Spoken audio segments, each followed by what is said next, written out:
नमस्कार बंधुगण मु आचार्य विकास कुमार महापात्र 9टी ग्रह मध्य 2टी छाया ग्रह राहु केतु आउ 7टी ग्रह रही 7टी ग्रह मध्य सबुठ शुभ ग्रह होती बृहस्पति व जुपिटर ग्रह ताकू देवगुरु बृहस्पति कहुए।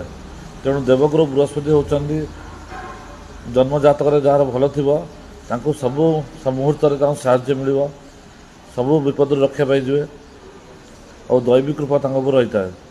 तेणु जो मान जन्म जातक बृहस्पति खराब थाए बा निचस्थ थाए बा पापग्रह दूर थाए बा राहुयुक्त होता है से जीवन में अनेक समस्या लगी रहे दैविक कृपा मिले ना एवं साहाय्य मिले ना से ठीक रास्ता बा ठीक वे मिले ना।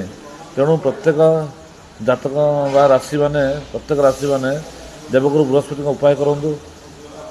देवगुरु बृहस्पति का बीज मंत्र ओम ग्राम ग्रीम ग्रम स गुरुवे नम ओ प्रभु नारायण व प्रभु जगन्नाथ को पूजा करूँ दर्शन करूँ भगवत गीता पाठ करूँ भागवत पाठ करूँ याद्वारा जन्म जातक आप देवगुरु बृहस्पति भल फल देवे आप प्रति मुहूर्त आप साहाय्य विपद रक्षा पाइबे और दैविक कृपा रहा।